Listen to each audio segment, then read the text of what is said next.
મિત્રો 7.2 પહેલો બીજો અને ત્રીજો પહેલા વિડિયાની અંદર 3 દાખલા આપણે સમાશે। પહેલા દાખલામાં શું કીધું કે 7/8 સંખ્યાને દશાંશ સ્વરૂપે લખો।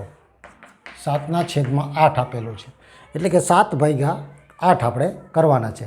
હવે તમે 7/8 કરશો, આ 7 એને ભાગ્યા 8 કરો તો ડાયરેક્ટ પહેલો જ ભાગ ચાલે નહીં, એટલે આપણે અહીંયા 0 મૂકીએ તો અહીંયા શું આવે 0 પોઈન્ટ, આ રીતે પોઈન્ટ મૂકવો પડે। હવે તમને ખબર છે 8 × 8 = 64, 8 × 9 = 72 થાય, આ 64, 70માંથી 64 એટલે 6, અહીંયા મીંડું 8 × 7 = 56, કેટલા આવશે 4, મીંડું 8 × 5 = 40, 0 શેષ આપણે 0 આવે એટલે અટકી જવાનું।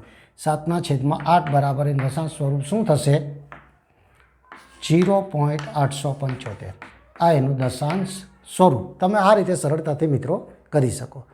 ચાલો હવે અહીંયા શું કીધું છે કે 0.04 ને વ્યવહારિક અપૂર્ણાંકમાં લખવાનું છે, અપૂર્ણાંકમાં અંશ અને છેદના સ્વરૂપમાં। ચાલો આ પોઈન્ટ આપણે દૂર કરીએ તો ઉપર 4 આવશે, નીચે કેટલા આવે 100 આવે। હવે જો તમને ખબર હશે 4 × 4 ને 25 ચોખ્ખું 100, 1 ચોખ્ખું ને 25 ચોખ્ખું, આ રીતે છેદ ઉડે એટલે 1/25 આ એનું વ્યવહારિક અપૂર્ણાંક સ્વરૂપ છે।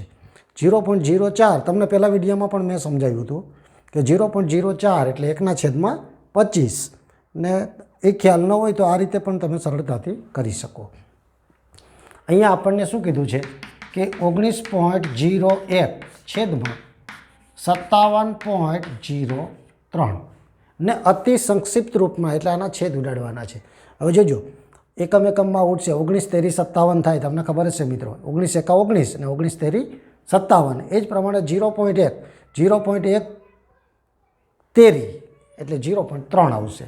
એટલે પહેલાં તો આના જો અહીંયા પણ પોઈન્ટ પછી 2 અંક, અહીંયા પણ પોઈન્ટ પછી 2 અંક એટલે 19.01 છેદમાં 57.03 આ રીતે લખી શકો।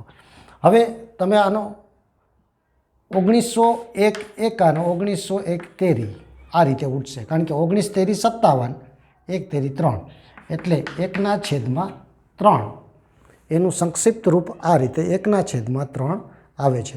તો મિત્રો આ રીતે વિડીયો જોઈ આવા દાખલા શીખતા રહેજો, લાઇક કરતા રહેજો અને આ ચેનલને સબસ્ક્રાઈબ કરતા રહેજો।